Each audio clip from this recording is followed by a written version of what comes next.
Okay, you're on, Mr. Mayor. Okay. Okay. Hi, everybody. Welcome to our meeting tonight. We were hoping to try something new where you would have been able to see all the councillors, but we have some technical difficulties, so we're not able to do it tonight. We're going to try to get everything worked out, and perhaps by next month that will be working. Meantime, we'll start with the public question period. No questions were emailed in. At the moment, I have 2 questions in front of me. Anonymous, hi, when will the meeting begin? Answer, it just did. That brings us to our second question, also from Anonymous. And it's addressed, well, all questions have to be addressed to me, but they want an answer from Councillor Alfasi. So, the question is, can Councillor Alfasi please let us know what his connection to the apartment at 5785 Côte St. Luc Road is? Okay, so I'll ask Councillor Alfasi if there is a connection. Go ahead and enlighten us all. The owner of 5685 Côte St. Luc Road is a company that owned by Ilan Alfasi, has zero relation to Leon Alfasi. We share the same family name, period. Zero, nothing whatsoever between me and Ilan Alfasi with regards to that property. But wait a minute, you mentioned 5685. The question actually says 5785. I'm sorry, I meant 5785. 578. Okay, yeah. Perfect. I thank you. I hope that's clear. And I don't have a problem. They can, whoever, they can call me or they can ask again publicly. No issue whatsoever. They can call and ask, no problem. Okay, I thank you. That's a very good answer. And that brings us to the end of our questions. So we can start with adoption of the agenda. But before we do that, Councillor Goldwax wants to add a few items to our agenda. So, Councillor Goldwax, over to you.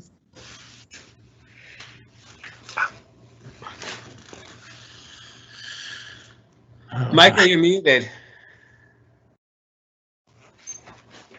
Councillor Goldwax, we don't hear you. He's muted. He's live. He's live. Well, but I see him muted. He's got a little. I am unmuted now. I'm not. I got 15 windows open at the same time. I'm trying to pull up the package. If you bear with me. I'll give everybody a hint. There will be 3 whole items added to the agenda. Yes. Yes, and for whatever reason, it's closed on my computer. Give me 1 second. I'll trust the iPhone. We'll have to pull up. Just give me 1 second. There are 3 items I want to add to the agenda. 5 items that I want to be added. Items 6.2 and 6.3. 6.2, the resolution is to joint purchase of insurance to protect the reputation and privacy of elected officials and senior officials and criminal liability insurance in the matters of health and safety. 6.2a is the entente that goes with it. 6.3 is a resolution which the mayor will provide a little more insight, a decree concerning the rules allowing to establish the fiscal potential of the linked municipalities of the agglomeration of Montreal for the purposes of the distribution of urban agglomeration expenses, a legal action taken by the city of Beaconsfield. And the last item is 10.4, which is a resolution to mandate the STM to carry out a group's call for tender for the supply and delivery of diesel and biodiesel for the vehicles. Those are the 3 items that are being added. Would someone please second that? I will. Schaefer. Councillor Schaefer. Anyone opposed? No. Okay. So now would someone please move adoption of the agenda as amended? Schaefer. Councillor Schaefer, seconded by Goldwax. Councillor Goldwax. So,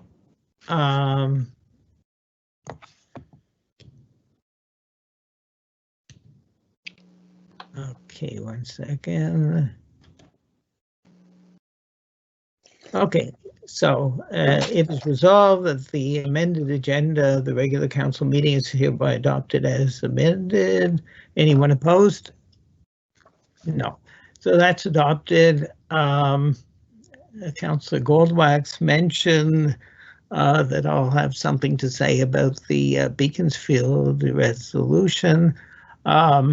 Yes, I probably will, but we'll wait till we actually get to that resolution. Then after we, I presume, pass it, I will try to explain that a little bit.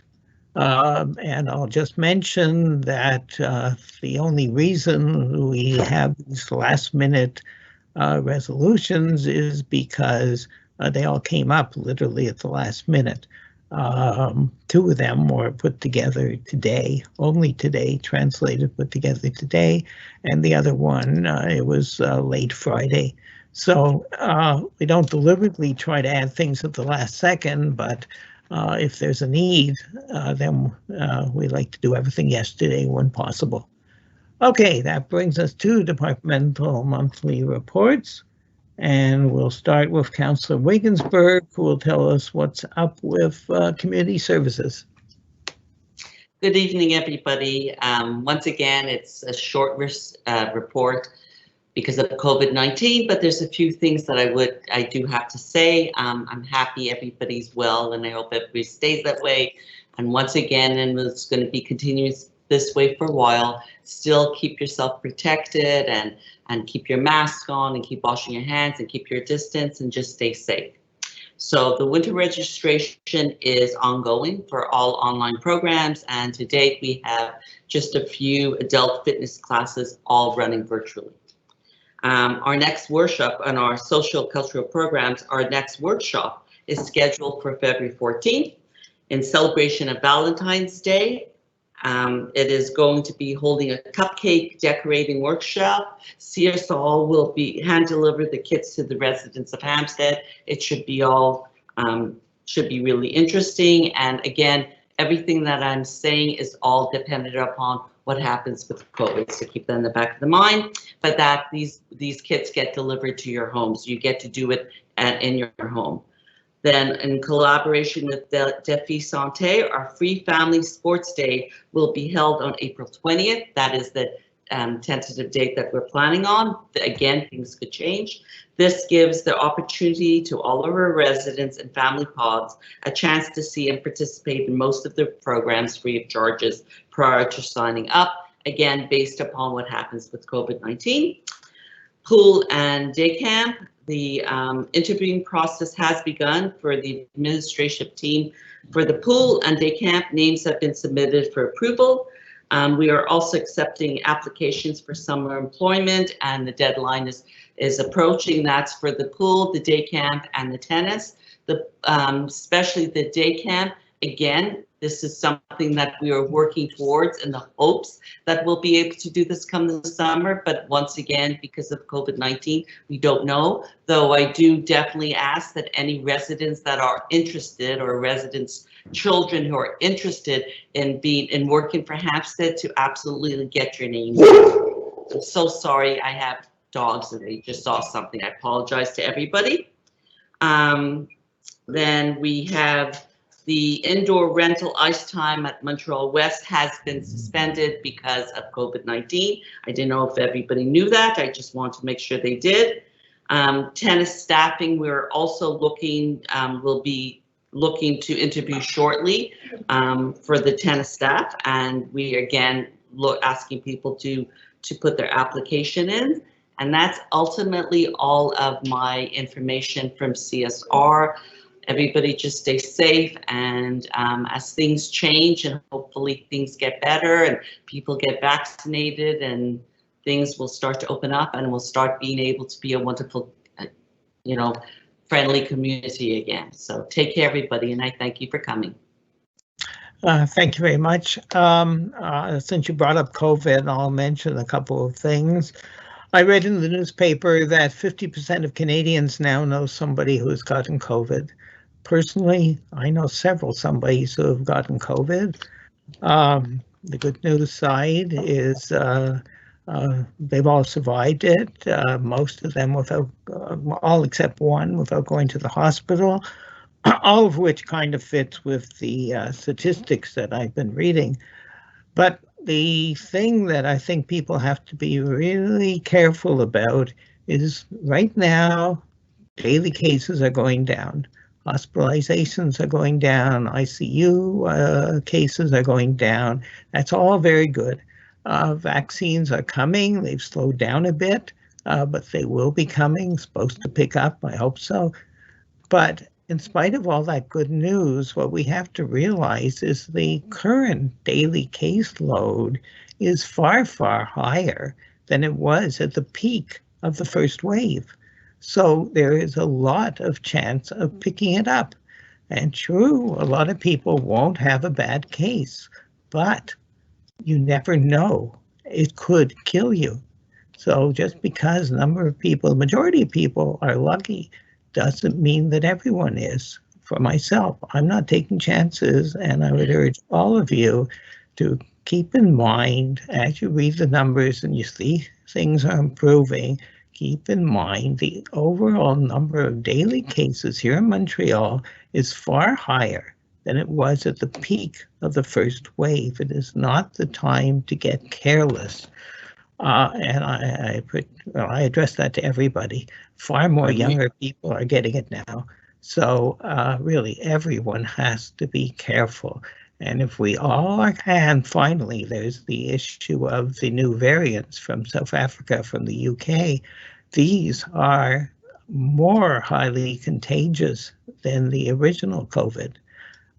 Whether they're more higher mortality rates, not clear yet, but they're definitely more contagious. So everybody is saying, please be careful, be cautious, put up with this for a little longer, maybe a month would be nice, and then we might see much, much lower levels. Restrictions will be eased and we'll all be much, much better off. Finally, also with respect to community services, nobody knows. We always have to give the caution subject to COVID restrictions. We don't know. No one has a crystal ball. However, it's highly likely that the pool would be open like it was last summer. Rules, who knows for sure what they'll be like, but the pool will be open. Tennis will be open as it was last summer. We need tennis attendants, we need lifeguards, we need people. And if we're lucky, maybe the day camp will be open. All depends on the rules. So people should apply for jobs, especially for the pool and tennis, where it's almost certain that we will have positions. But also for day camp counselors, if we don't have enough staff, we won't be able to open it up as much as we would like. So I just wanted to mention that. And let's cross our fingers. Okay. Mr. Mayor, if I may add to your first comment, sure. I strongly suggest anybody to go and look for 60 Minutes from yesterday. And the first segment of 60 Minutes, it's actually very wake-up call, like really wake-up call for the entire population, how little is this pandemic. And I would suggest you look it up. Okay, I thank you. Okay, we'll move on now to Councillor Edery and Finance. Okay, so basically the recap finance, we passed the 2021 budget. Single family home increases locally is 1.35%. Aglo together is 1.83%. Interest rates, we've lowered our interest rates on outstanding invoices from 12% to 7% in order to help those people who are having trouble making payments, mostly due to COVID. The number of people in arrears has increased, so that's something to keep an eye on. We've also implemented a 3-month delay in the municipal tax installments. So the first installment will be pushed off till May 18th and the second to August 16th to give people more leeway or more time to make their payments. Again, to help people out with regards to COVID.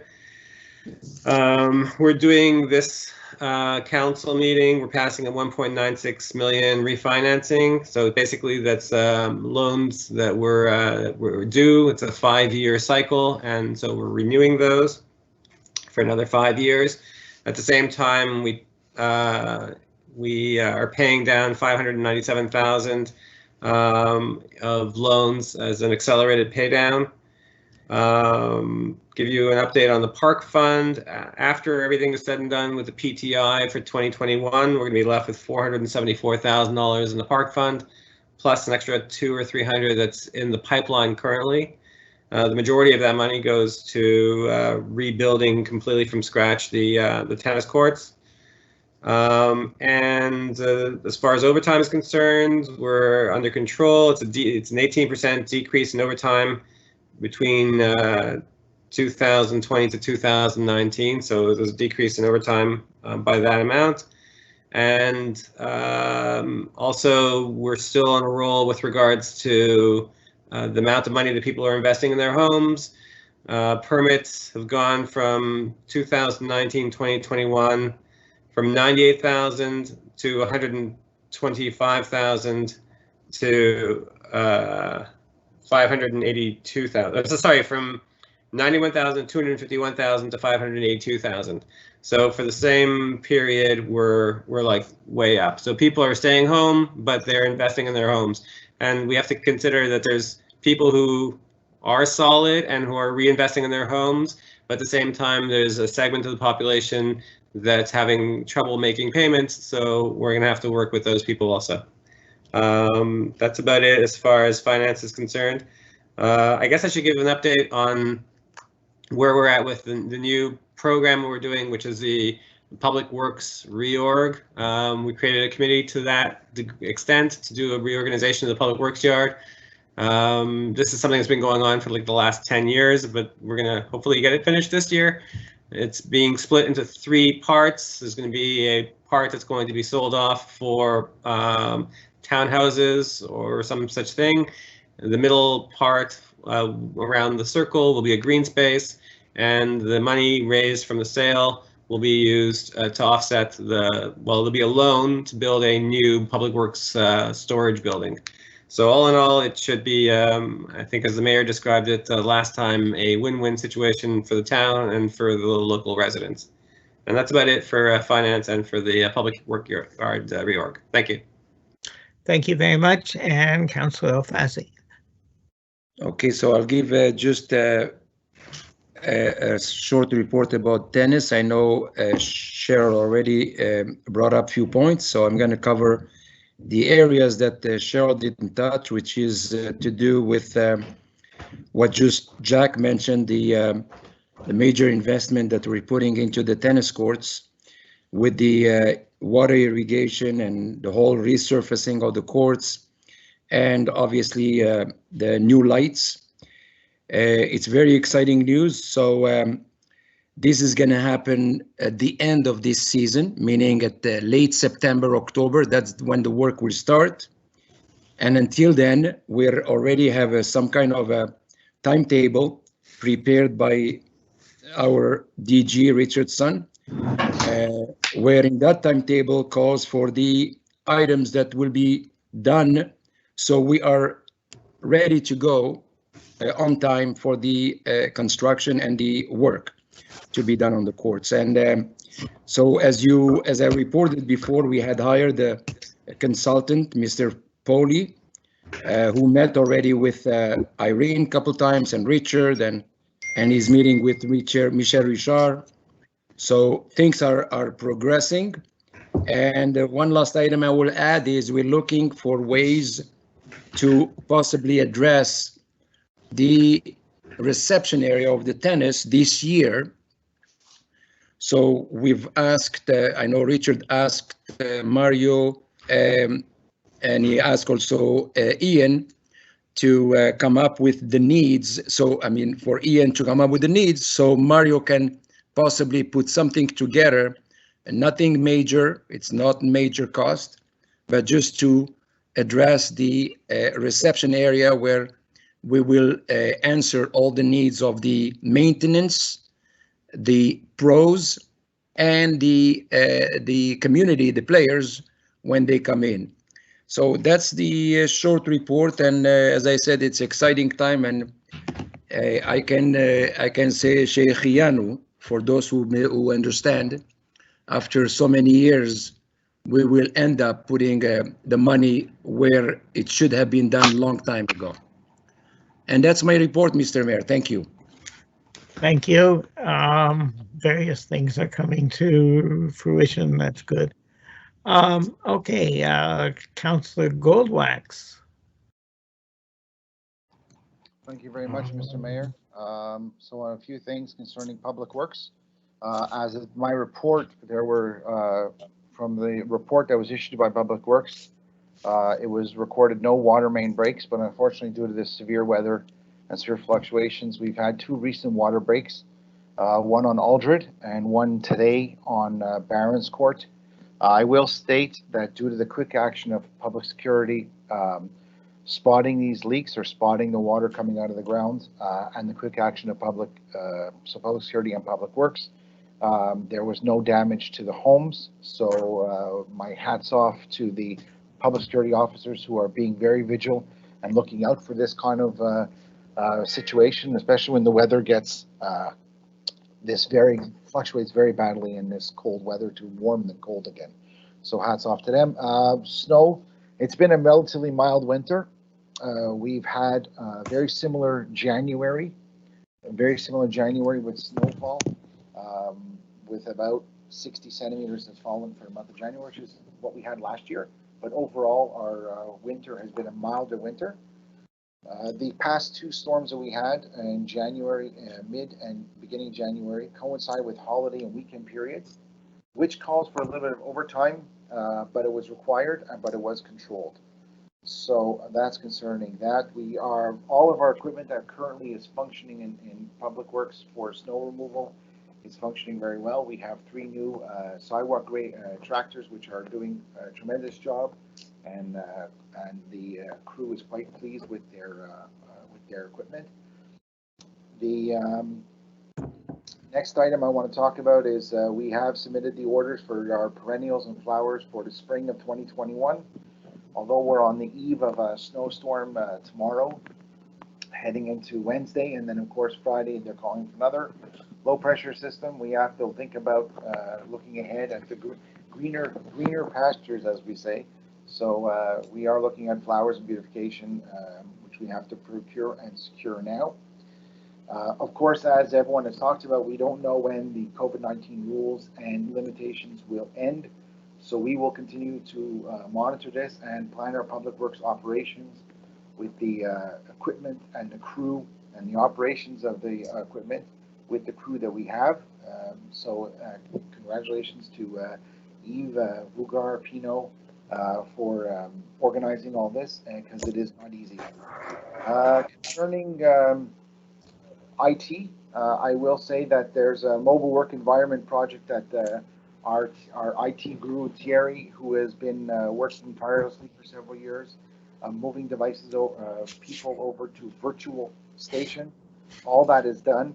I did report at the last meeting there was a spam attack, and again, due to the severe high-level security measures that Thierry has put in place, as I reported, none of your data, the residents' information and data was compromised. We did have some spam mail, which has been addressed, but all in all, everything is well under control. We are also waiting for an audit report on our security, of our network security. So I'll be glad to report that when we get that next month, which I'm sure will be a great report. But of course, there's always room for improvement. So I know that Thierry and his expertise will help us guide us in that sense. Concerning COVID and seniors, I will like to say that ever since the first admission to the hospital on March 5th of 2020, I've been participating in calls multiple times a week with the CS with respect to the pandemic. And of course, as you know, with the vaccines rolling out, we've been on calls several times a week concerning the role of vaccines. Last meeting, I reported that the CHSLDs received their first dose. And I really, truly was hoping that at this meeting, I'd give you an update that they would have received their second dose, or at least the other residents and seniors residents would have started on January 25th, which was what the promise was. And of course, that has not happened, and the delays are continuous, not only with Pfizer, but with Moderna and everyone else. And right now, the latest confirmation is that seniors will not be vaccinated in the centers before mid-February. So the January 25th that was promised to me after 2 weeks delayed from December will not start till mid-February, providing there's no other delays. I will say that if the opportunity arises and you get the opportunity to get vaccinated, please get yourself vaccinated. It will help you, and it will help you save the vulnerable relatives. I would like to publicly state that I'm truly disappointed with the government leaders and the companies providing the vaccines with the dismal rollout. Canada and Quebec are the laughing stock of the world.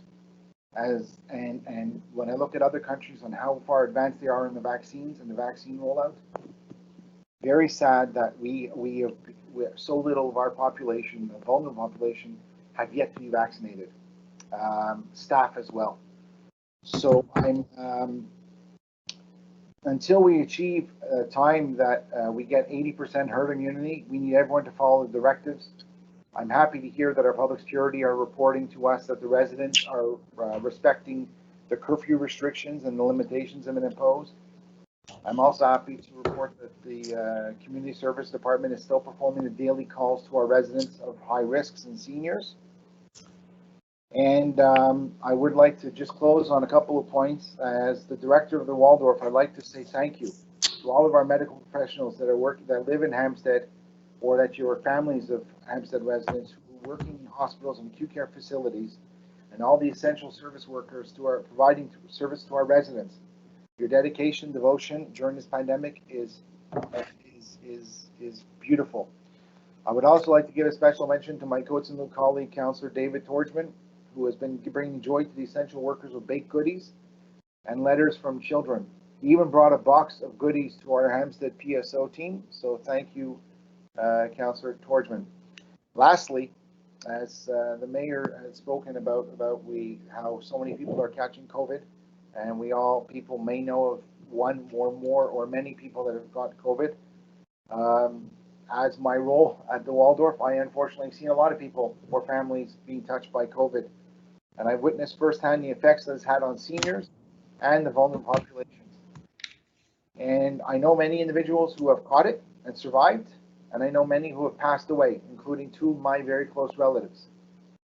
So I'm going to ask everyone to please take a moment out of your busy lives and call one of your family members, a parent, a grandparent, a sibling, an aunt, just to see how they're doing. Send them a card, send them a letter, or just call them, tell them you love them. It'll mean the world to them. Trust me. Wash your hands, wear masks, social distance, and please stay safe. Thank you. Thank you very much, Councillor Goldwax. Councillor Budney. Yes, thank you, Mr. Mayor. As Councillor Regensburg said, the community service department is in the early stages of interviewing summer staff. I believe that the interviews have concluded for pool manager and day camp counselors, all of whom are returning from last season or the summer before. So welcome back to all of them. We're really happy to have you on our team. Other than that, it's been relatively quiet. It's been only a month so far. But as Councillor Goldwax had mentioned with regards to information technology, IT department has been working very hard to maintain the remote work environment. With regards to urban planning, there were 8 permits that were issued this month and 2 inspections that were done. So things are starting to get off to a quick start.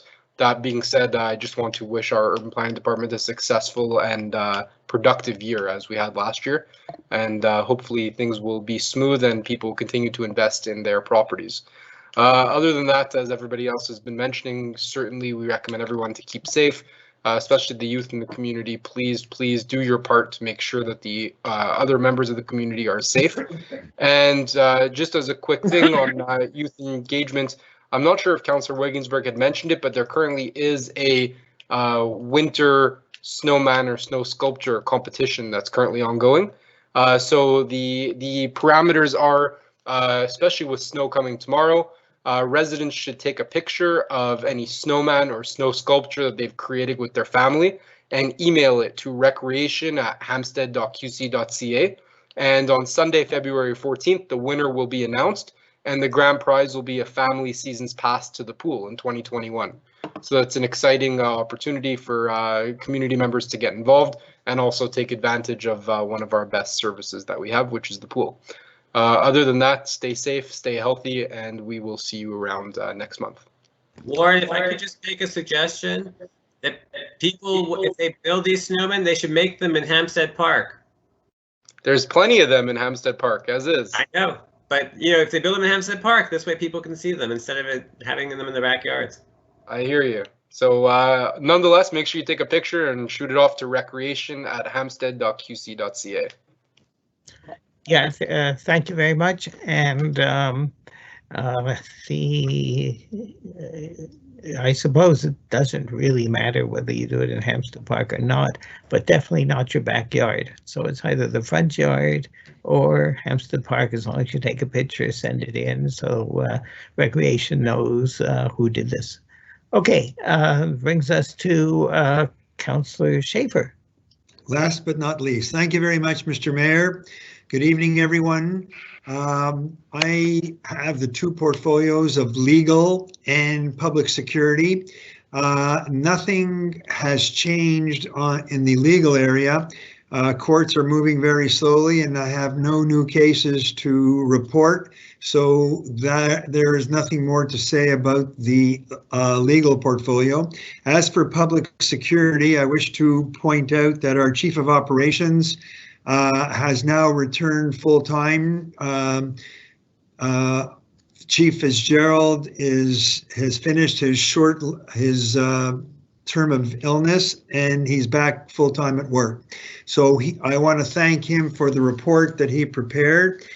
He divided same into 3 sections, one of which is entitled an administration, and I'll read what he has to say. The department is functioning well as the COVID-19 situation is still ongoing.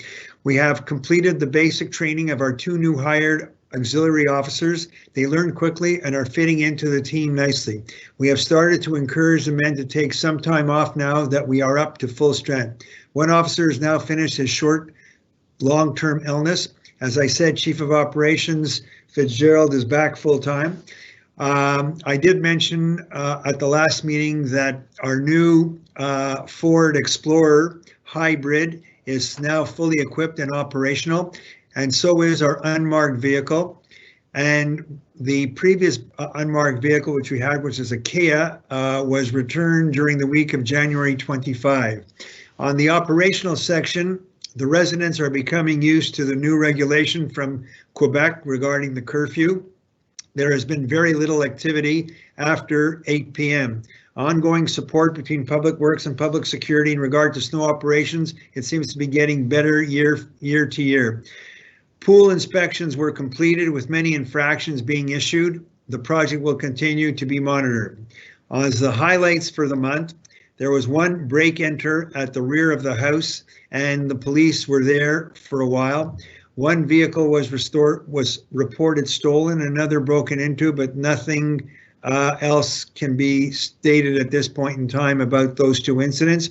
And the morale of the public security continues to be high, and preparations will start soon for additional defensive courses as well. I don't want to be redundant, so I don't want to echo the comments of many of my fellow councillors about social distancing, but and wearing masks, etc. But I would point out that we should really observe the curfew. The fines are enormous, and there's no real justification unless you're performing an essential service. There's no reason for you to break curfew, and please honor the present regulations. And that's all I have to report. Thank you very much, Mr. Mayor. Thank you very much. And I will continue with the agenda. Item 5.0, adoption of the minutes. We weren't able to adopt all of them last meeting, so then we have a big batch of minutes to adopt. On motion of Councillor Schaefer. Goldberg. Seconded by Councillor Goldberg. Goldwax. It is resolved that the minutes of the regular council meeting held on December 7th, 2020, of the special council meeting and the special budget meeting held on December 21st, 2020, as well as of the regular council meeting held on February 11th, 2021, are hereby approved as submitted. Anyone opposed? Okay, that's adopted. And that will bring us to 6 something or other. 6.1. 6.1. Scrolling through all these minutes. 6.1. Okay, 6.1. Endorsement of the Declaration of Commitment to Democracy and Respect. On motion of Councillor Schaefer. Goldwax. seconded by Councillor Goldwax, it is resolved that the Municipal Council of the Town of Hampstead endorsed the statement of commitment, quote, respect in democracy is respecting democracy, unquote. That the Municipal Council of the Town of Hampstead is pledged to support its elected office holders in all spheres of municipal governance and working to enhance municipal democracy and building trust in democratic institutions. And a copy of this resolution shall be conveyed to the UMQ. Anyone opposed? Okay. And the background is the UMQ, the organization that represents most of the municipalities in Quebec, came up with this resolution. They have given that there's a lot of uncivility these days, I guess in the States, to a lesser extent in Canada, they felt that it was a good idea that we reaffirm our commitment. So that's the background. It's being passed probably by just about all the municipalities on the island of Montreal. Okay, it's been adopted here, and that brings us to 7. Oops, that brings us to 6.2. Yeah, you'll have to give me a minute. It's for some reason all these are not on my iPad. I can't find them, I think. I can read it. These were the additions. These were the additions. These are the additions. Okay, if Councillor Goldwax has them in front of him, Yes, we'll. so yeah. 6.2 is a resolution for the joint purchase of insurance to protect the reputation and privacy of elected officials and senior officials and the criminal liability insurance in matters of health and safety, Article C21. The whereas, in accordance with the Articles 29.91 of the Cities and Towns Act and 14.7.1 of the Municipal Code, the Town of Hampstead wishes to join the UMQ and its group for the joint purchase of, in quotes, insurance protection for reputation and privacy of elected officials and senior officials and criminal liability in matters of health and safety, Article C21, for the period of December 31st, 2020 to December 31st, 2025. On motion of Schaefer. Councillor Schaefer, seconded by Councillor. Right. All right, right.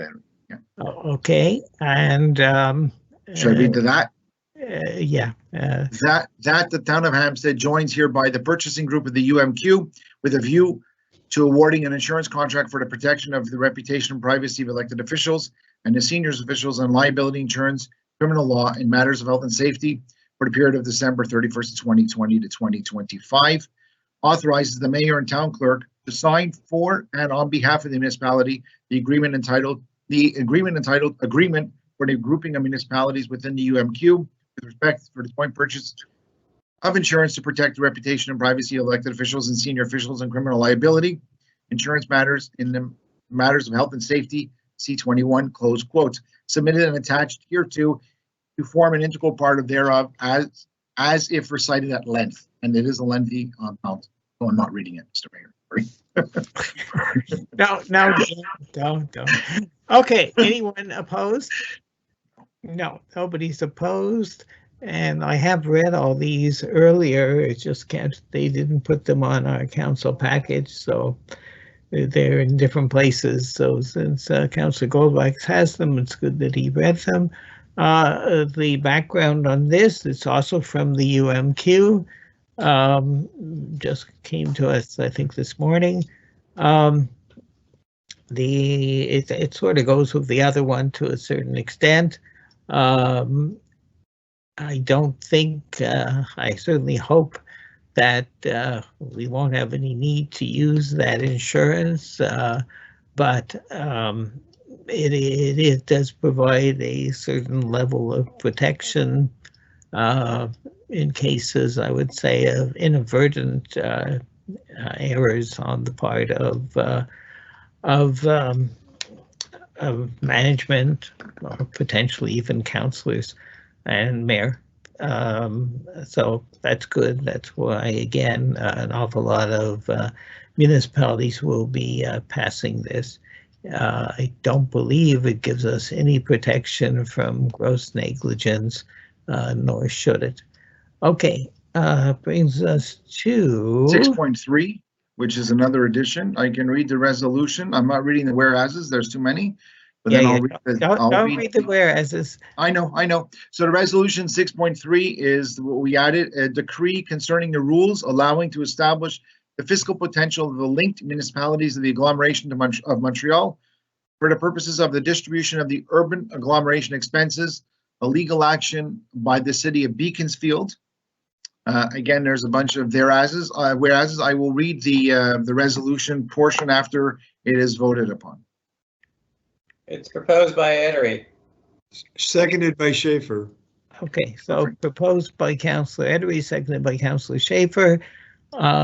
That Councillor Goldbach agreed. Yes. So on a motion that is resolved that Maître Nicolas Cloutier of the firm McCarthy Tétrault will be mandated for this purpose, that this mandate is necessary in the context of the action before the Superior Court in which all the related municipalities are implicated, that an amount not exceeding $5,000 be set aside for the expenses required for this purpose by each of the linked municipalities, that the city of Dorval be designated to be the point of departure for the payment of fees for the firm McCarthy Tétrault for all the municipalities involved in this judicial approach. Okay, anyone opposed? No. Okay, nobody's opposed. I'll try to explain this simply if I can. What's happened is the city of Beaconsfield has launched a court action. They are complaining about the unfairness of what they are having to pay to the agglomeration. Much of what they are complaining about, the town of Hampstead feels the same way. And sometime in the future, depending on how this plays out, the town of Hampstead reserves the right to launch our own court action should it seem the right thing to do at that point in time. But right now, this particular action names all the other municipalities on the island of Montreal. And while I'm not a lawyer and not totally clear on the implications of that, nevertheless, to protect ourselves and on the advice of our town clerk, Pierre Tapp, we feel it is prudent to pass this resolution so that we can be represented in court. One lawyer will be representing, I suspect, every one of the Association of Suburban Municipalities members, obviously excluding Beaconsfield, so that our interest, they'll be in court and our interest will be protected. It would be very dangerous, I think, and the councillors feel as well, that if we don't have representation. So without commenting on the merits of the Beaconsfield case, except to the extent of saying that should in the future we want to do something similar, we of course have the right to do it. But for right now, we need to protect our interest, and having a lawyer on the file will do this. At the present time, I'm expecting that most, if not all, the other municipalities, demerged municipalities on the island will be passing the same resolution. So that's the short explanation. Moving on, we get to 7.1. This is the notice of motion regarding draft bylaw 1001-7. And a notice of motion was given by Councillor Goldwax. That draft bylaw number 1001-7 entitled bylaw adopting the zoning bylaw number 1001-2 will be submitted to council for adoption. All council members have received a draft copy of bylaw number 1001-7, and a motion to dispense with the reading of said bylaw was made. There's no vote on this. And that brings us to the adoption of draft bylaw 1001-7 entitled bylaw modifying the zoning bylaw number 1001-2. If I may intervene on the issue of the ice skating with construction, would it not be more appropriate to include the word ice hockey, because we're just referring to it as an ice skating practice area, but I think the idea with construction, we're implying the installation of boards, so I think I would submit that maybe it should be slightly modified to make reference that we do understand that with construction, that skating area would be, we would be permitting hockey. Yes. Well, right now, this is the first draft, the final draft. That's why I'm saying it now, right? That's why I'm bringing it up at this point. Yeah, which is fine. And we also discussed already in caucus the idea of getting rid of the 10 square meter limit on the size. I know that our Director General, Richardson, has already sent an email to our head of urban planning requesting that the bylaw be adjusted in exactly that fashion. As you can see, I'm multitasking. So that'll be done. As for calling a rink involving construction, well, we are talking about a hockey rink in that case. I think that we'll be going back into caucus after this meeting, a brief caucus. We can talk about that a little more, and if necessary, we'll make that change as well. Okay. Thank you. So all we're passing right now is just the first draft, and as I said, we already know one change. We've seen it all, and we already have one change, and we'll consider making the second change. But most elements of this bylaw we all agree on. Okay, so did I ask if I'm not sure. So a motion of Councillor Goldwax, seconded by Councillor Edery is resolved to approve draft bylaw number 1001-7 entitled bylaw modifying the zoning bylaw number 1001-2. Anyone opposed? No. Okay, so no one's opposed. We all understand there will be at least a couple of little changes in the draft before it appears. Before it is passed when it comes up at our next meeting. I'm just looking at the part that Councillor Schaefer was talking about. Okay, we'll talk about it a little bit later in caucus. Moving on, we get to 8.1. And I'll just announce each member of council having received a copy of the town clerk deposits the minutes of the regular planning advisory committee meeting held on January 18, 2021. Council takes note of the deposit of said minutes by the town clerk. Which brings us to 8.2, which concerns 1 Heath Road. On motion of Councillor Budning.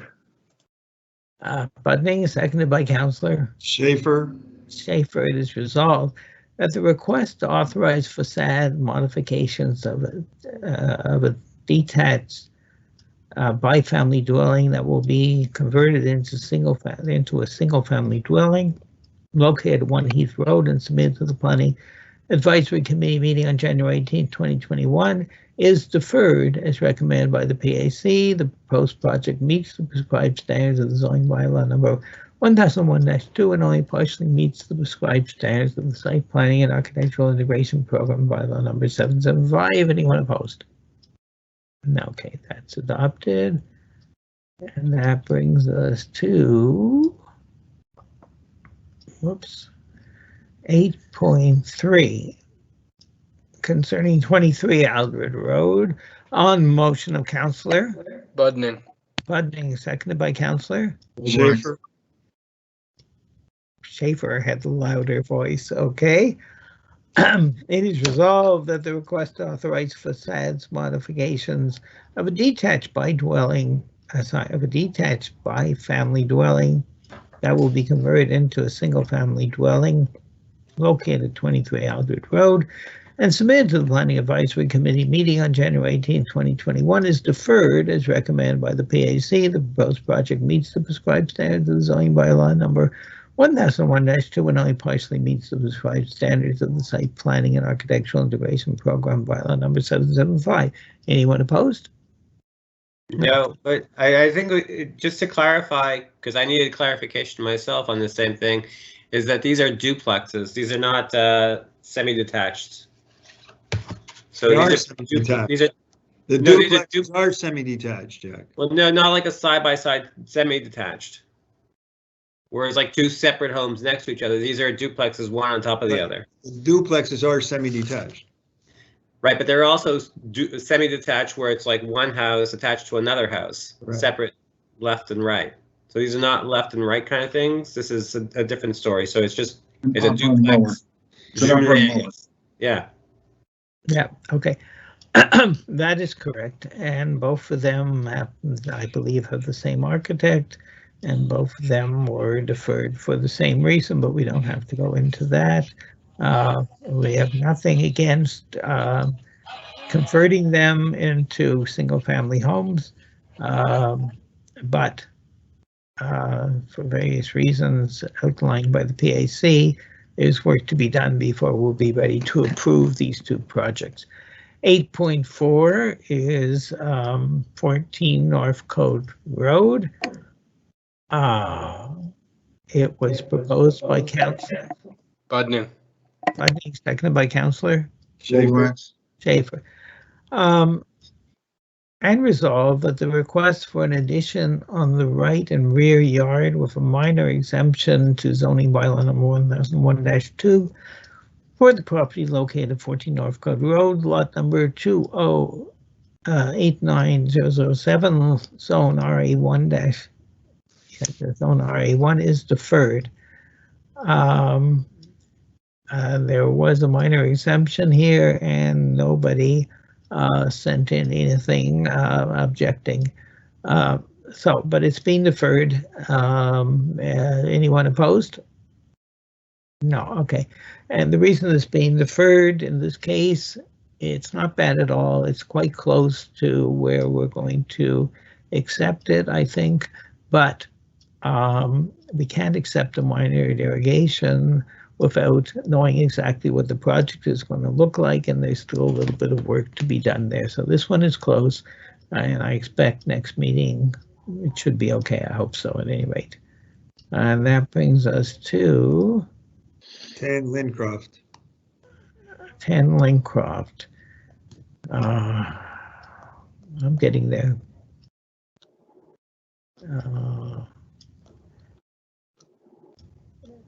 So many pages in these files. Okay, 8.5, 10 Lincroft. The motion of Councillor Budning. Budning, seconded by Councillor Goldwax. Goldwax. That's better, a louder voice. Okay. Thank you. It is resolved that the request for an addition on the rear yard for the property located 10 Lincroft Road and submitted to the Planning Advisory Committee meeting on January 18th is approved, and this notwithstanding the recommendation of the PAC to defer the project. The proposed project only partially meets the prescribed standards of the zoning bylaw number 1001-2 and only partially meets the prescribed standards of the site planning and architectural integration program bylaw number 775. Anyone opposed? Okay, no one's opposed. I do want to mention that the wording there is a little bit misleading because the problem is there is no problem anymore. The PAC had no problem with the addition on the rear yard, which is an addition that's going straight up on existing walls. There's no problem there. There was an issue with respect to the entrance area, a minor issue with respect to the entrance area. The councillors carefully looked over the project, the arguments made by the architect and the owner, and after careful deliberation, we decided that notwithstanding the PAC's recommendation, we felt that certain things were perhaps not obvious for the PAC when you're just looking at the drawings. Some of the additional information sent to us convinced us that this is a good project, a fine project, and that no further modifications were needed. So that's the backstory on this one. It will be a very nice home, no question. Okay, moving on, we get to 8.6. 10.6. 8.6. 8. Okay, 8.6 concerning 98 Thurlow Road. Okay, it was proposed by Councillor Budning. Someone is causing an echo here. So proposed by Councillor Budning, seconded by Councillor Goldwax. And resolved that the request for a minor exemption to zoning bylaw number 1001-2 for the property located 98 Thurlow Road, lot number 2089441, zone RA1 is approved, and this notwithstanding the recommendation of the PAC to defer it. Okay, again, there were no interventions by interested parties because it's minor exemption. Anyone opposed? No. Can you go over the minor notification? Yeah, I can gladly explain it, and I was going to mention because the PAC said to defer it. When the PAC went when it went through the PAC, the committee said to either allow it if they're going to build on the existing foundations or to defer it and have them set in. So what's currently happening is their house has a pre-existing extension off the back. If they were to demolish the pre-existing extension, they would have to move the entire back of the house in, I believe, about 5 feet.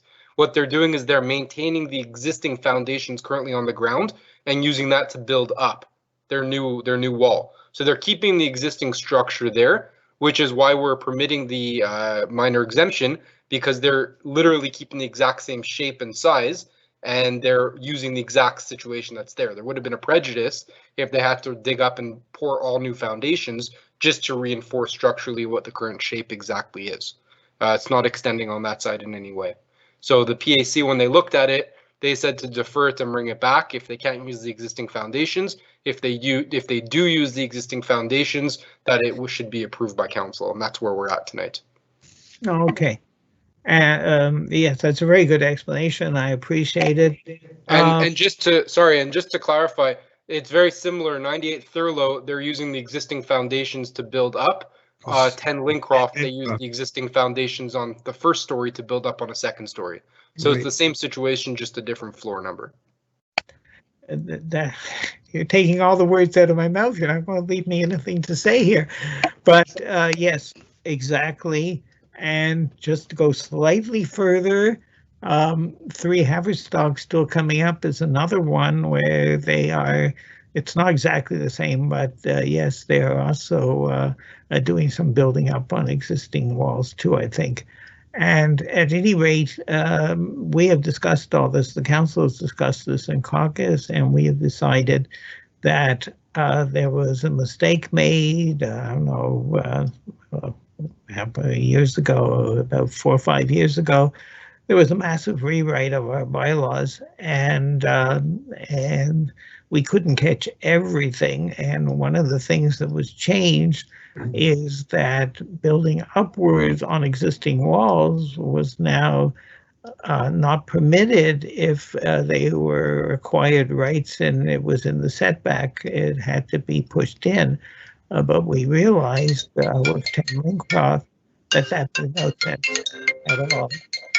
Consequently, we've decided that in all these cases, we're going to bring things back. We're allowing these minor exemptions, and it is our intention to change the bylaw, hopefully sooner than later, so that we won't have to have minor exemptions when people want to build straight up on existing walls. It's the only real way to do it. So we're going to try to fix the bylaw, and we'll have less of these minor exemption requests. Okay, so that takes care of 98 Thurlow.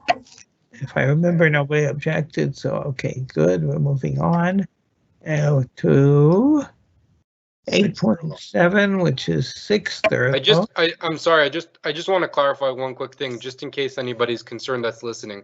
You said that it's the only way to do it, to build up on an existing foundation wall. That's not factually correct. There are structural ways to do it otherwise, but I think that's where the town council and the mayor come in, where we create realistic we understand the realities of situations.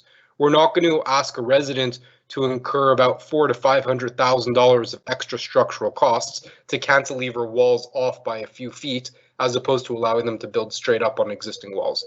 So I think that it's just important to clarify that it's not structurally the only way, but it's important that your council sitting here making rational decisions and not just implementing the law because it specifically says something in writing. Again, absolutely right. I oversimplify, but you are right. It adds, I'm not sure, 400,000 or 500,000, but it certainly adds significant cost if you can't go straight up on the existing walls. No question about that. And yes, we don't have to just strictly apply the bylaws without being reasonable. And being reasonable also means we're going to change the bylaws. So we won't have this situation anymore. Okay, 6 Thurlow. On motion of Councillor Budning. Budning, seconded by Councillor Schaefer. It is resolved that the request to authorize facade modifications of a detached single-family dwelling located at 6 Thurlow Road and submitted to the Planning Advisory Committee meeting on January 18, 2021 is conditionally approved as recommended by the PAC, provided that the upper part of the proposed windows on the proposed right side elevation must be at the same level. The proposed project meets the prescribed standards of the zoning bylaw number 1001-2 and only partially meets the prescribed standards of the site planning and architectural integration program bylaw number 775. Anyone opposed? Okay, that's adopted. No further explanation needed on this one. Which brings us to 8.8, 38 Glenmore. On motion of Councillor Budning, seconded by Councillor Goldwax. It is resolved that the request to authorize facade modifications of a detached single-family dwelling located at 38 Glenmore Road and submitted to the Planning Advisory Committee meeting on January 18, 2021 is approved. As recommended by the PAC, the proposed project meets the prescribed standards of the zoning bylaw number 1001-2 and meets the prescribed standards of the site planning and architectural integration program bylaw number 775. Anyone opposed? No. Okay, and that will bring us to 8.9, which is 3 Haverstock, which I mentioned before. I will state right away that there were no interventions sent to us about this one, and so it is proposed by Councillor Goldbach, seconded by Councillor Schaefer. Schaefer, and resolved that the request for 3 minor exemptions to zoning bylaw number 1001-2 for the property located at 3 Haverstock Road, lot number 2089767, zone RA1 is approved, and this notwithstanding the recommendation of the PAC to refuse it. That Can we, before we go to a final vote on that, can we just have the explanation for why? Why they want to refuse it? No, why we're accepting it? Okay. Well, okay. Why we're accepting it is because this project actually came to council, I think 9 or 11 years ago. And at the time it was approved. And there were also 3 minor exemptions. They were approved as well. It was all approved way back then. However,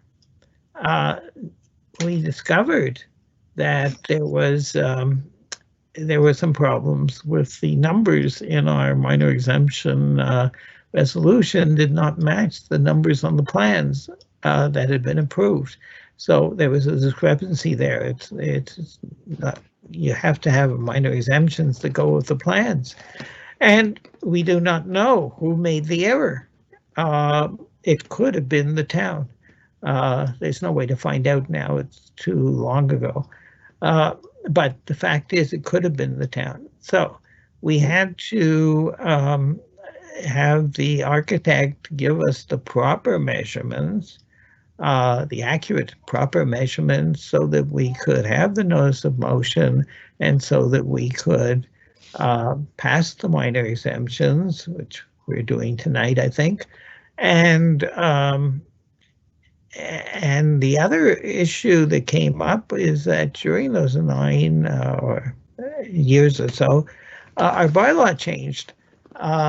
And so something that would have been legal back then is suddenly not legal. So 2 of these minor exemptions referred to things where just the numbers have to be fixed up, and one refers to something where the bylaw changed, the rules changed. However, the 3rd one is underground. You won't see it. Therefore, we basically felt it's okay. But the PAC felt that, hey, it's been 9 years or so. It's a different PAC. We want to look at it. We want to give our comments. I think certainly my view is that, wait a minute, this has been approved in the past. Just because the PAC changed and time has gone by doesn't give us the right to go revisit the whole thing. I don't even think legally the PAC has the right to revisit it once it's been approved. The only reason it had to go back to them was because of these errors that could have been made by the town. Consequently, I think the council is prepared to now approve this whole thing once and for all, proper minor exemptions, and they can finally go ahead and build their project. As now, the caucus, council and caucus has also decided that, wait a minute, after a certain delay, we really should not have to accept the project. If something was approved 10 years ago, or whatever time period we think is reasonable, they should have to go start over. And that's reasonable. And we are planning to put an amendment to our bylaws so that just getting a project approved doesn't mean you can sit on it for a decade or more and then come back and have it accepted. However, at the present time, that's not what our bylaw says. So the fact that the project was approved, it means it's still approved. And in fact, we have no motion tonight to approve the project. It's already been approved. We're only approving the minor exemptions because it's necessary. They have to go with the project. So that's why we're approving the minor exemptions today, but we're not approving the actual project. It was approved, whatever it was, 9 or 11 years ago. And in future, we'll modify our bylaw. But I should point out that this is a really extraordinary situation. I cannot think of anything else where somebody had plans approved and they came back to us with the same plans many years later. There's one potential case, but I have been told that that person will be submitting new plans. So it won't apply in that case either. But Mr. Mayor, does this, I mean, just for the sake of discussion, does this not set a bad example then, where you're saying anything that's ever been approved in the past that we should be allowing it moving forward, as opposed to saying, no, you must conform to the current laws? Like you got a permit, you got your project approved 11 years ago, but that's not the same laws that are in place today. If you had, if the city council made a law 11 years ago, and our new city council that you currently have as an administration decides otherwise, then you respect the current administration that's presently there. So I think it's a discussion to be had, but. Oh, well, no, okay. In general, there's another thing also. Don't our permits expire after a certain period of time? I thought they expired and then they had to be renewed. There is no permit. The plans were approved, but the permit was never issued. So it can't expire. It's never been issued. So we have a very unusual situation. As for the one bylaw that is now requiring a minor exemption, as I mentioned, it's underground. It's a basement. It's not going to be seen by anybody. So it may not fit the letter of the law, but it does fit the spirit of the law. So that's basically the answer to all your questions, I think. But again, we're going to fix this. We will put an amendment to our bylaw so that this type of rare case is not going to happen again. And as I said, right now, there's only one lot that I know about that has been sitting there that had plans approved years ago and could potentially come back and they could say, well, it was approved. But I've spoken to the owner and the owner tells me he doesn't want what was approved back then. So he's coming back to the PAC with a new proposal. So this is more typical. People don't usually want the same thing 10 years later. So it's a very special case. And because of the fact that the administration could have been at fault 10 years ago, and for that matter, even the council could be at fault in a sense. I mean, we passed these minor exemptions without realizing they didn't match the plans, because that's what the issue is. Okay, any more discussion or can we move on? No, I think we can move on. The only thing I can say for myself is I don't believe in causing unnecessary or undue hardship, and I agree with these minor exemptions. There certainly does seem to be some crossing of paths here, and a project was approved previously, and it's just sort of reconciling what was done.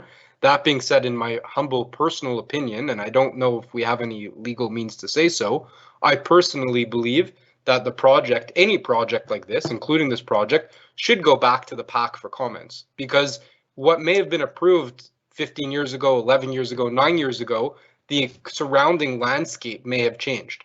And I think the objective of the Planning and Advisory Committee is to take a file and make sure that it integrates within the surrounding neighborhood. So I think that's something that I personally would like to see a file come back, but I don't have a problem with the exemptions. I know that it's a unique situation here. Okay, so again, I've asked about this. I thought that we would have to approve it again. I was told, no, you can't approve it again. It's already been approved.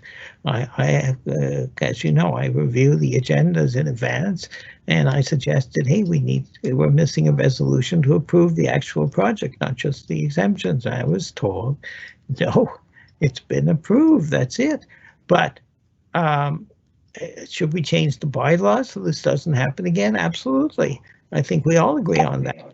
I think that's the moral of the story, is this is a unique situation, but we need to learn from it and evolve. You know, as we say, the town's bylaws are a living document. They're constantly evolving and adapting. So I think we just need to learn from this and make sure that it doesn't occur again. That's all. Yep, absolutely right. We've learned a lot of things over the years, and we've made a lot of adjustments to fix what turned out to be problems. Okay, so just to finish this up, I didn't quite finish reading it. Let me just go back. So it was proposed by, let's do it over again. You guys remember, it was proposed by Councillor Goldwax and then Seconded by Schaefer. Schaefer. Goldwax, seconded by Councillor Schaefer, resolved that the request for 3 minor exemptions to zoning bylaw number 1001-2 for the property located at 3 Haverstock Road, lot number 2089767, zone RA1 is approved, and this notwithstanding the recommendation of the PAC to refuse it. That considering the special peculiarities of this matter, in this specific case, payment of fees is exceptionally waived.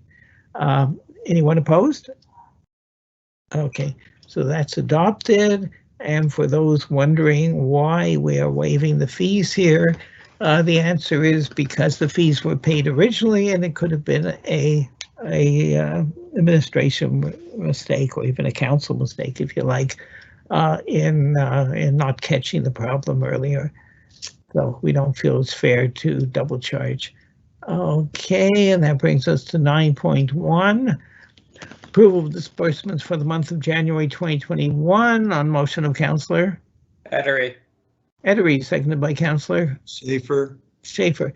It is resolved that the disbursements for the period from December 16, 2020 to January 15, 2021 in the total amount of $1,869,818.66 are hereby approved. Anyone opposed? No, so that's adopted. And that brings us to 9.2. 9.2, a concordance resolution. So on motion of Councillor Edery. Edery, seconded by Councillor Schaefer. Schaefer, it is resolved that the preamble of the present resolution becomes an integral part of the resolution, as if it was herewith reproduced in its entirety. A loan by means of notes in the amount of $1,960,000 under borrowing bylaws number 777 and 779, 780 and 2006-47 is realized. The notes will be dated February 8th, 2021. The interest on the notes will be payable semi-annually on the 8th of February and the 8th of August of each year. The notes will be signed by the mayor and the treasurer. The capital of the notes will be reimbursed as follows: 2022, $299,200, 2023, $304,400, 2024, $309,400, 2025, $314,200, 2026, $319,600 to be paid in 2026. 2026, $413,200 to be renewed. That in order to realize this loan, the municipality must issue notes for a term shorter than the term provided for in the loan bylaws 777, 779, and 780. That is for a term of 5 years as of February 8, 2021, as concerns the annual amortization of capital provided for the years 2027 and following, instead of the term prescribed for the annual capital amortization per the said bylaws. Each subsequent loan must be for the balance or part of the balance owing of the loan. Anyone opposed? Yeah, but I'd just like to translate that into simple English. We have a bunch of loans. This is existing debt, and the way it happens, you get 20-year loan, but you have to refinance it every 5 years. So basically, we're just refinancing the debt for another 5-year period. Yeah, I would have said that, but okay. So it brings us to 9.3, deferral of 2021 property tax installments. On motion of Councillor Edery.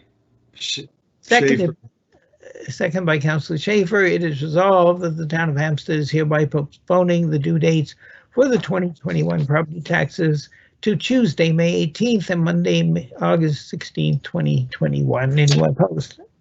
Okay, that was discussed earlier by Councillor Edery. Brings us to 10.1, a granting of a contract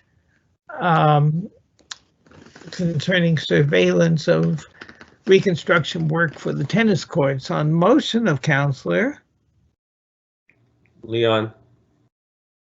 Elfassi. Not here.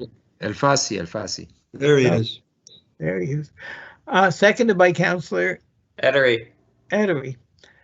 It is resolved that the contract for the surveillance of the reconstruction work for the tennis courts be granted to the firm 10 Tech for the amount of $10,800 plus applicable taxes. That if the reconstruction work is extended over a period of 10 weeks, a fee of $1,000 per week plus applicable taxes will be added to the 10 Tech surveillance contract. Anyone opposed? Can I just suggest we change the word surveillance to oversight? Supervise. Okay, it is oversight, if you like. Fine, anyone opposed to that change? No. Okay, so, our But town there is a clerk, reason why, I'm sorry, Mr. Mayor, yep, I don't know really it has to be some kind of a reason why Mr. Foley put the word. No, it's just a translation from the French. In the French one, they have surveillance, but in Oh. English, it should be oversight. It's not, we're Okay, not okay, surveying. No problem. Yeah. yes, I think that's the reason. I think in French it's surveillance. Right. Okay, so if nobody has any objections, we'll just instruct our town clerk to change that to oversight in the English version. Sorry, on his point, in his letter, it says, I herewith submit my proposal for the supervision of the reconstruction of the tennis court. So the word is That's probably the supervise. proper word. Supervision should probably be the word then. Yeah. Supervision. Yeah. It's in his letter attached to the item. Yeah, so supervision is the proper word. Fine. Right. Okay, can we all agree on supervision for Right. the English version? Okay, so I'm instructing our town clerk will make that change. Anyone opposed? No. No, so that's adopted. Brings us to 10.2, granting of a Mr. Mayor, I contract. suggest that we defer this. Yes, okay. 10.2, okay. 10.2 on motion of Councillor Schaefer is making a recommendation to defer this item. Yes. And You want to Councillor read it first? If you're going to defer it, you have to read it. So say what you're deferring. Well, no, not really. We can just defer it. It was to be a granting of a contract for the rebuilding of the Vobel Grader final drive. But Councillor Schaefer is suggesting making a motion to defer it. Councillor Goldblack seconding it. Anyone opposed? No. No, okay. We spent a good 45 minutes in caucus discussing this item, and we feel that that more work has to be done before we're ready to deal with this.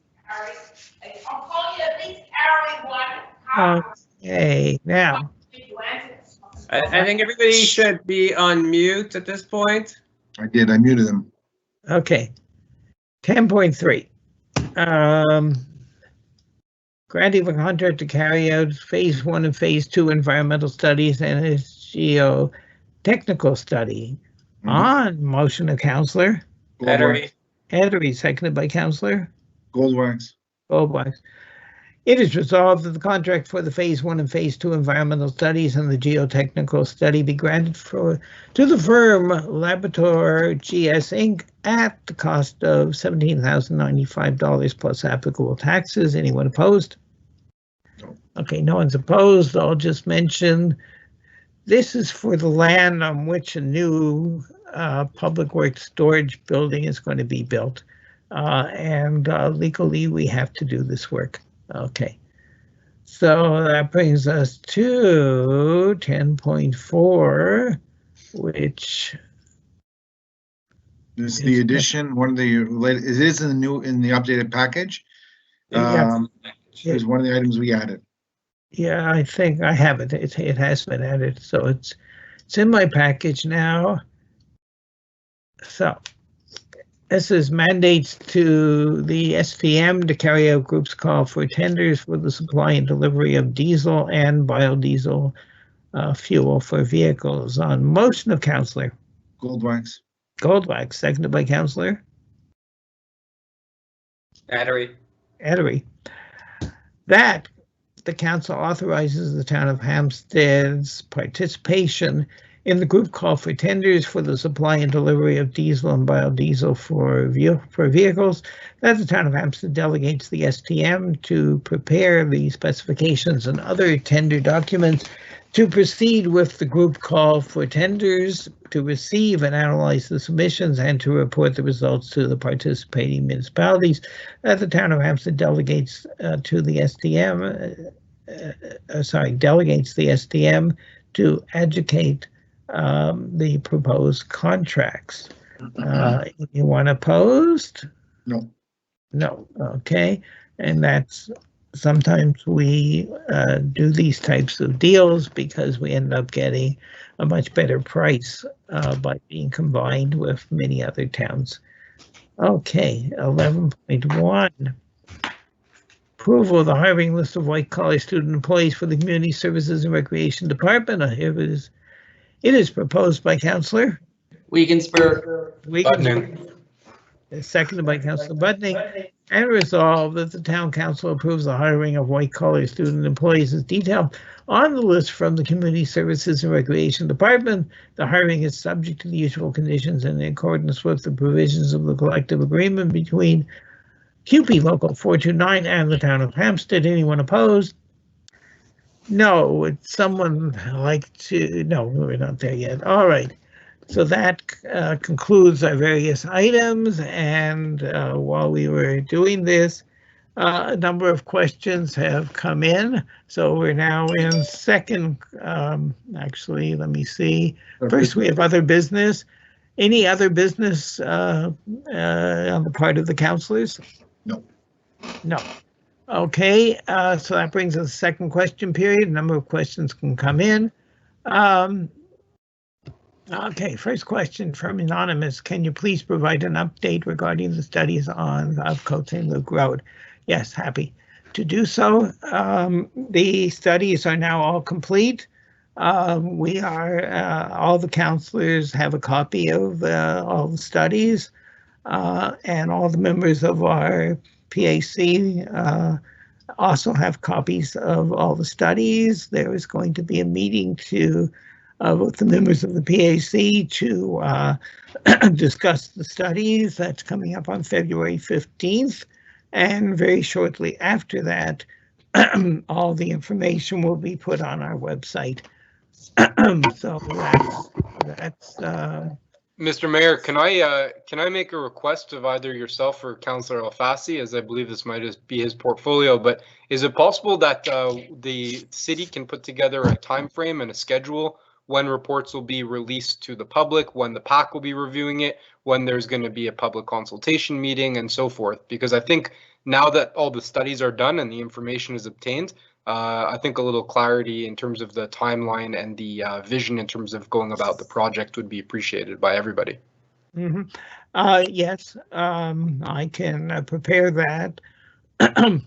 As long as everybody realizes it's kind of steps without any detailed dates, because I just gave you the dates I know, sorry, to the best of my ability, which is February 15th. We have a meeting scheduled for the PAC, and shortly thereafter it's going up on our website.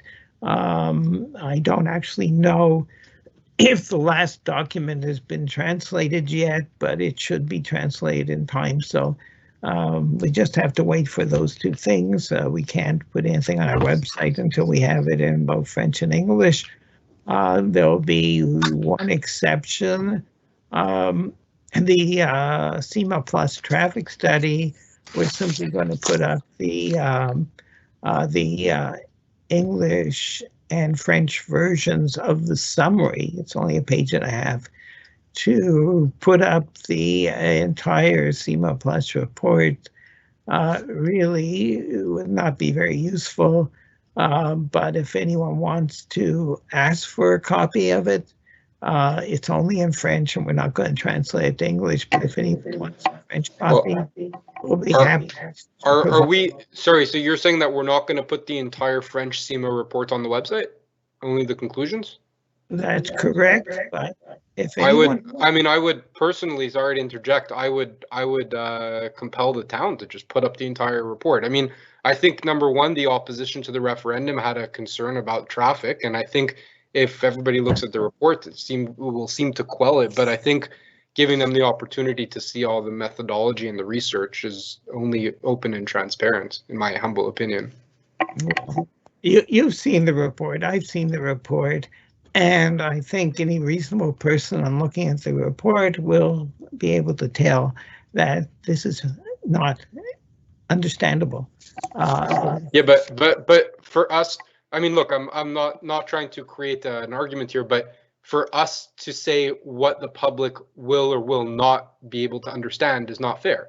I think if we're releasing all the reports, just release the reports. I don't understand why it's just a conclusion or a summary. I don't know if anybody else has an opinion, but that's just my comment. I agree. It doesn't cost us anything. We could just put a link and allow anybody to download it. And if they want to read it, that's their business to read it. But we provide a link to it and let them download it. Well, if it's fathomable, then we'll let people make their own choice as to how fathomable it is. okay. Unless I have a majority of council that wants to do it, in which case we'll do it. I don't care. But it's my judgment that for clear communications, you don't make things clearer just by dumping material on people's laps. I think the summary written by the people who wrote the report is accurate. It's very simple. It's easy to understand. I've already mentioned some of the conclusions many months ago. And that's in the summary. It's crystal clear. You don't have to look at 100 pages of diagrams and charts and stuff that, unless you're a traffic engineer, is going to make no sense to you. But so then the Altus report is 154, 145 pages. Are we releasing just the conclusion of that? no, I'm releasing the entire report. Because Okay, but a lot of people that don't understand finance or the methodology behind it may think that that's incomprehensible. So how are you able to say that the public are not going to understand traffic studies, but they're going to understand financial engineering reports? well, I think it's disrespectful to the public to say you only are entitled to the conclusion because you won't understand anything else. Just put it up.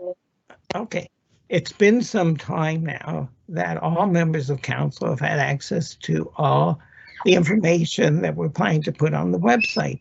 Nobody has yet said to me, wait, I want to see the whole SEMA Plus report.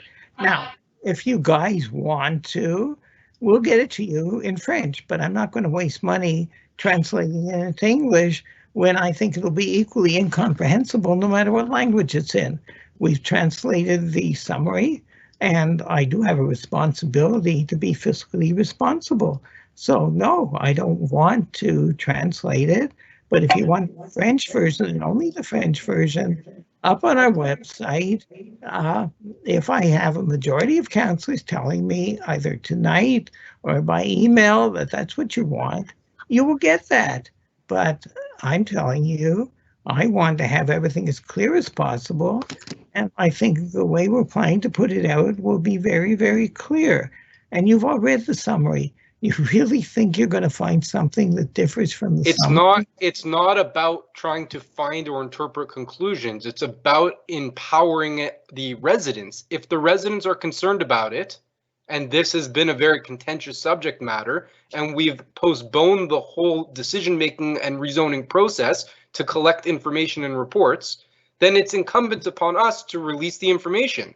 No one's saying we need to translate the document into English. We're required to have it done in French. It's Quebec. We'll release it in French. It's no problem. But to say that we're not going to send out the information because it's not necessary is not, it's just disrespectful, in my opinion, to the whole process. So I don't know why this is a whole argument, because the information is there. It's already been paid for. We own it. It's in our system. Let's just put it on the website with everything else. So I'm one vote. I think Councillor Alfasi said yes. Are there two other people that want this up? I definitely want it up. I see no. Okay, so Councillor Goldwax, you want one up? Is anybody else? Councillor Schaefer, you're on mute. You're on mute. So why don't we just put it to a vote? That's what I'm just seeing if there's a fourth person. Councillor Alfasi, you're in charge of this project. Are you for transparency? Councillor Wagensberg, Councillor Schaefer.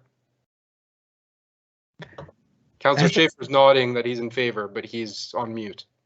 So there you have four. You have 4 votes. I'm not trying to create a point of contention here. I just think it's being respectful to the residents and giving them all the information that we have.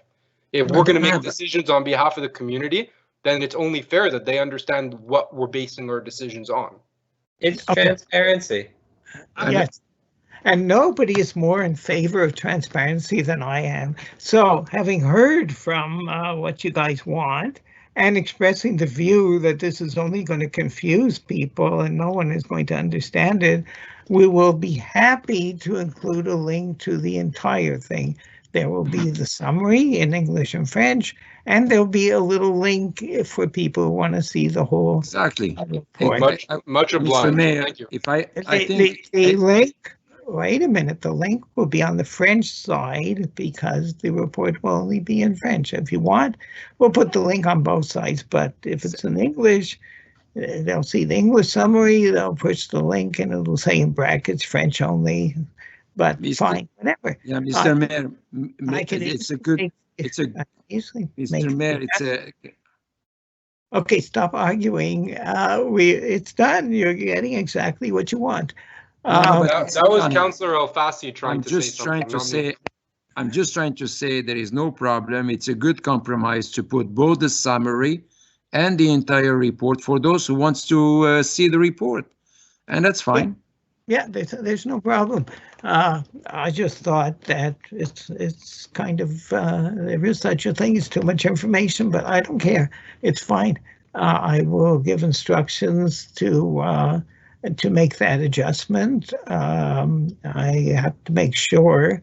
I've been making sure that we have all the different pieces of information. We'll have to go find the CIMA Plus whole report and make sure that it's ready to go up at the appropriate time.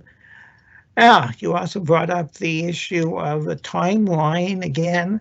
To the extent that I can provide it, there'll be a timeline, but it's not going to go to the very end of the process because in all probability, the end of the process will be for a new council to deal with. This process isn't going to end before the election, but nor can we start putting up, but if this happens, then this, if that happens, then that.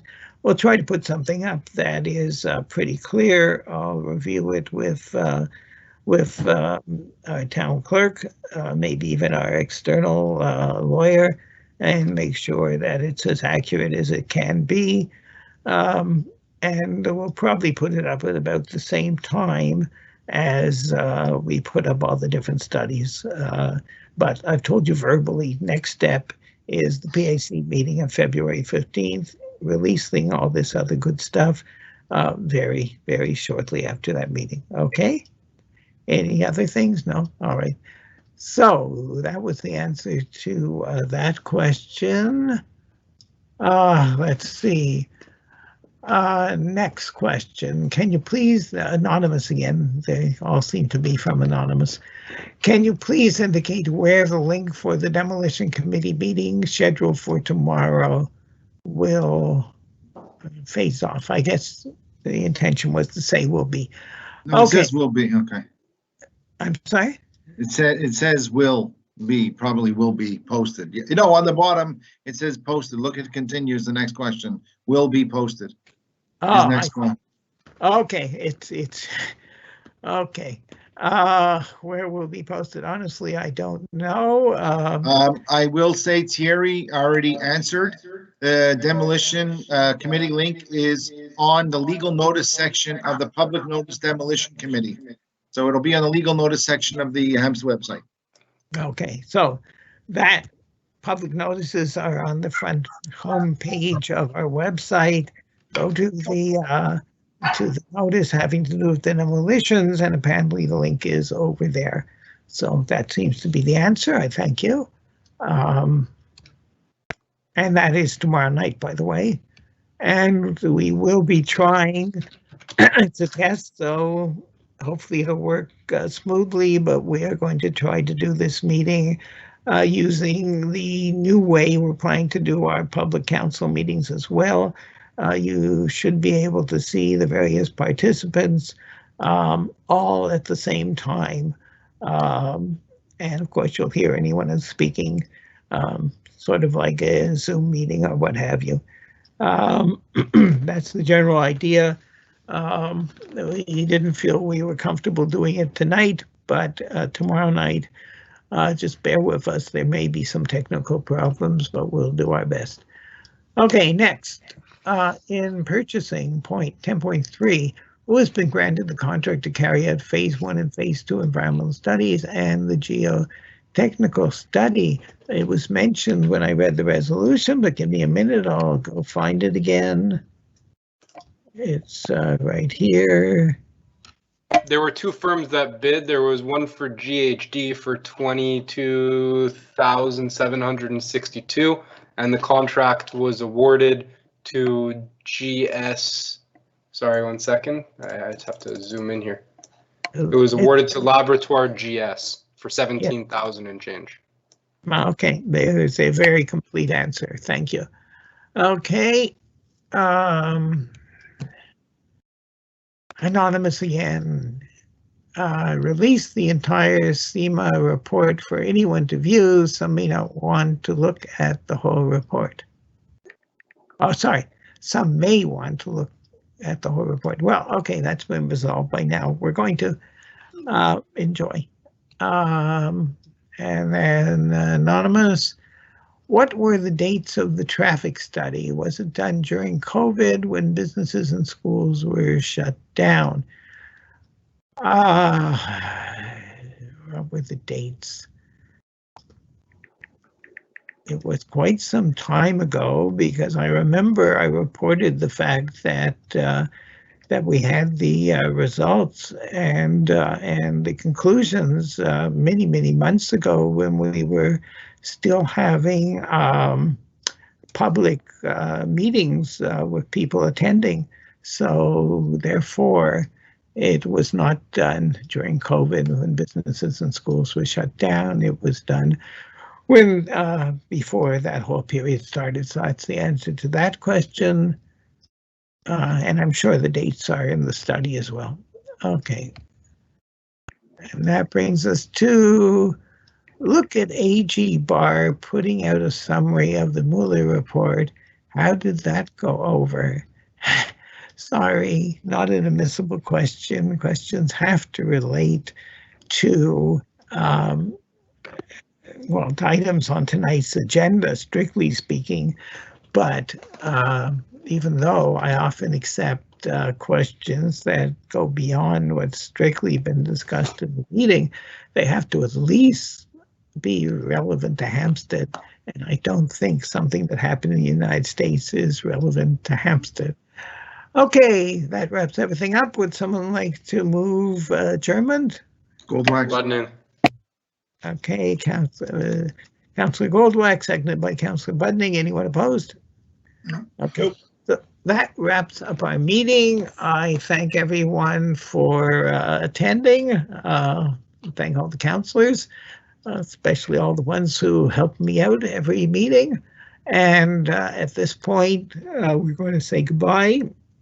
And the councillors are invited to please return to our caucus meeting. We are pretty close to finish, but we'll just have a little post-mortem and discuss anything else we need to discuss in caucus. Okay, so good night, everyone. Thank you very much, everyone. Good night.